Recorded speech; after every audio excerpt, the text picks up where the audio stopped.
from the presidency, announcing that the United States government has indicated their commitment to strengthening its fight against terrorism in Nigeria. The announcement came in a statement posted on X by presidential advisor Bayo Ononuga, who stated that the Nigerian security delegation, led by the National Security Advisor Nuhu Ribadu, met with various U.S. officials to strengthen security cooperation, secure enhanced intelligence and defense support, refute allegations of genocide in Nigeria, and agree on a new cooperation framework to protect citizens. And I'll take Bayo Ononuga's post on X in part. He wrote, "In all engagements in Washington, D.C., Nigerian delegation refuted allegations of genocide in Nigeria, emphasizing that violent attacks affect families and communities across religious and ethnic lines. The delegation strongly rejected wrongful framing of the situation, saying such would only divide Nigerians and distort the realities on the ground." Following these engagements, the United States government affirmed its readiness to deepen security cooperation with Nigeria. This includes enhanced intelligence support, expedited processing of defense equipment requests, and the potential provision of excess defense articles that's subject to availability to reinforce ongoing operations against terrorist and violent extremist groups. In addition, Bayo Ononuga stated that the United States government also expressed willingness to extend humanitarian assistance to impacted populations in the Middle Belt, especially, as well as offer technical support to ensure the mechanisms around early community warnings are strengthened. And this is a sort of collaboration that I have been looking for. It's great to see that, this conversation is going even beyond detail, providing technical assistance and, concentrating on the Middle Belt, which is really where the Christian killings have occurred for decades. Meanwhile, the assistant to the U.S. Secretary of War for Public Affairs, Sean Parnell, published a readout of the landmark meeting between U.S. Defense Secretary Pete Hegseth and Nigeria's National Security Advisor, Nuhu Ribadu, in which he stated that both countries discussed ways to make tangible progress on stopping violence against Christians in Nigeria and combating West African jihadist terrorist groups. During the meeting, Hegseth emphasized the need for Nigeria to take urgent action to stop violence against Christians, adding that the department is open to work with Nigeria to deter terrorists that threaten the United States. I'm happy that it's not just from Bayo Ononuga that we are hearing the report. We got a readout from the Department of War. The collaboration is starting, like I told you, Ayo. When we first took the story where the Nigerian delegation went to meet with, the man leading the investigation in Congress, Riley Moore. Yes.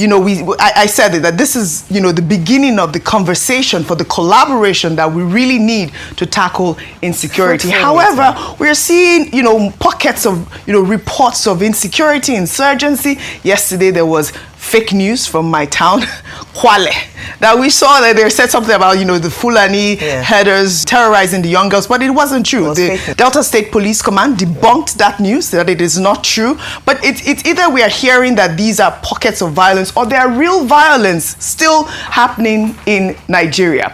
However, in Nasarawa State, a video that made the rounds on social media overnight showed panic and chaos in Agboda village community after a church crusade was allegedly disrupted by terrorist headsmen.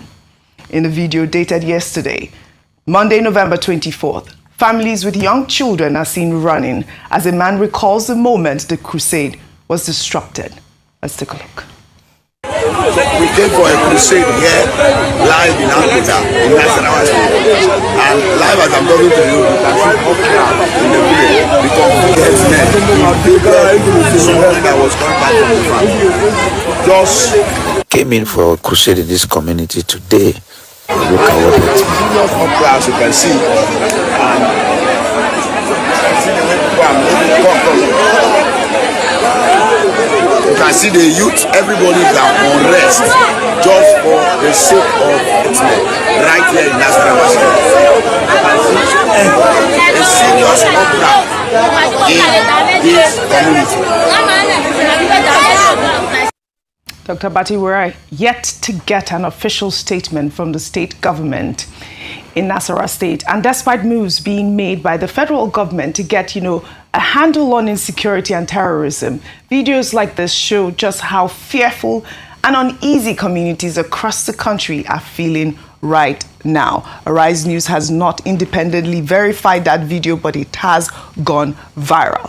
I thought it was important to highlight it, also to hear from the Nasarawa State government. We did see the video of this young man even preparing to go for this crusade, only to have this video of the charade that occurred last night. A quick assessment of the trip to the United States would inform us that it was a successful trip. Yes. Against the background of the diplomatic tension that has been caused by the redesignation of Nigeria as a country of particular concern.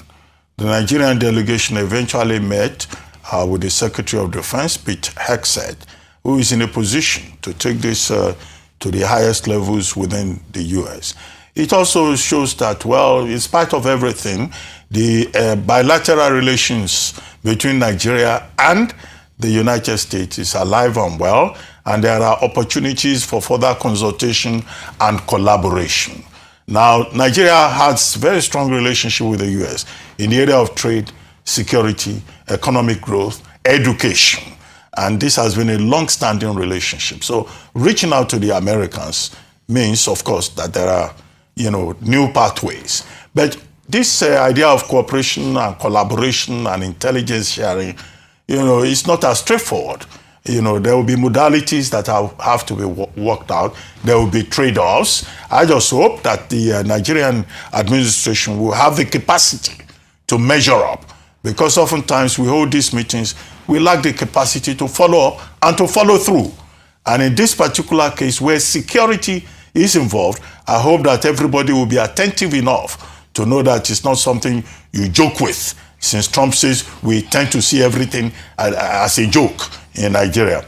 The second point is to say that the incident in Ndokwa Nation, I think your nation is Ndokwa. Yes, Ukwane. My mother is from Ndokwa. Because I had one man. Kwale. That's where my mother is from. Okay. Kwale. But the man was talking about Ndokwa Nation. Ndokwa. Kwale is in Ndokwa.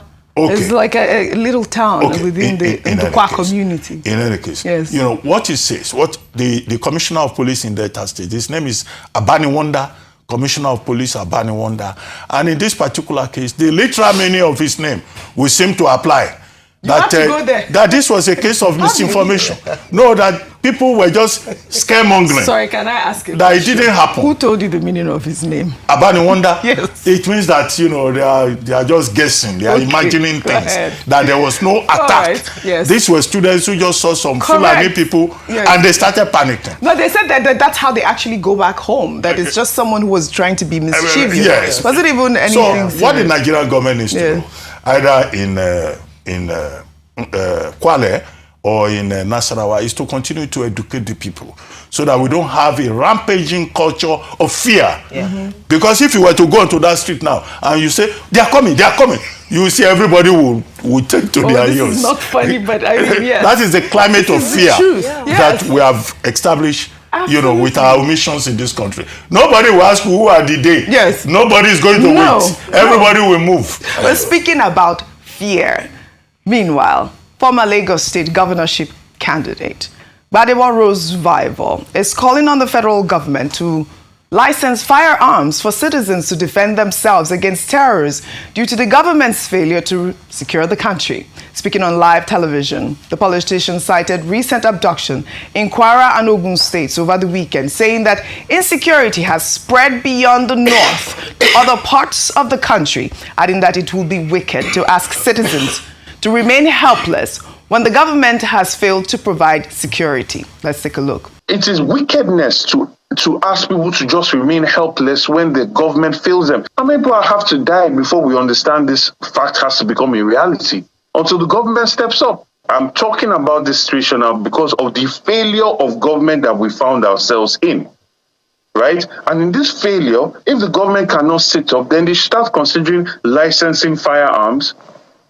But then you now ask yourself, If the same government is withdrawing protection from people before terrorists come in, will they license firearms? By calling for citizens to be licensed to carry firearms has been a long time debate. Some say it's a radical proposal that will either be seen as a desperate cry for self-preservation or a recipe for total chaos. I mean, this is not the first time that we've, seen this debate online or even Nigerians talking. I believe there was even a bill by Ned Nwoko that, he tried to push. But you can't really blame anyone calling to protect themselves at this point. We have even seen videos, if you can pull some of those videos, of priests carrying guns that have been trending on social media all along. Your thoughts on the story? These are the videos we're seeing of these priests, even in church, carrying guns. We find ourselves in such a complex place, yes. OG, because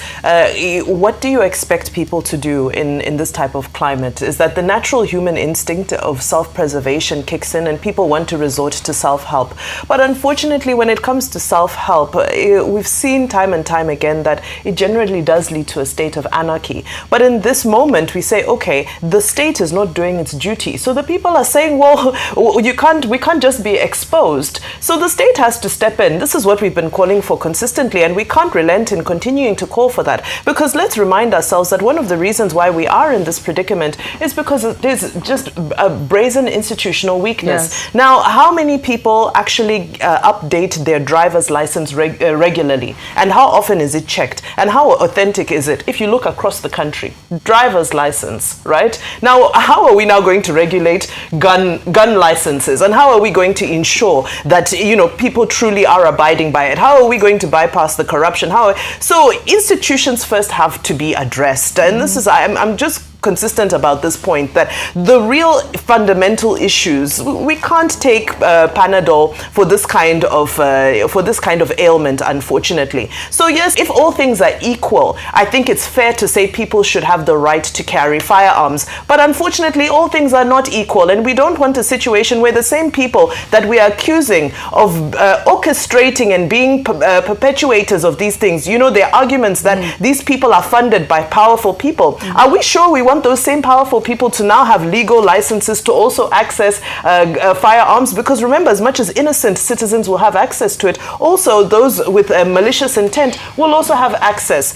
So many things. Are we going to do mental health checks before granting licenses? This gun licenses, it's a huge topic. It is. On its own. It's such a huge topic that I wish that everyone can. They are behaving like they are in a psychotic state. They don't have. If you give them guns freely, then you'll be opening the gate to hell. But you know that most of the gun control. What about that most of the gun violence that have been perpetrated by people in America, people that have been unwell. A lot of them are not normal. Those that the gun violence. That we have many people who are unwell, walking on the streets right now. Of Lagos and Nigeria.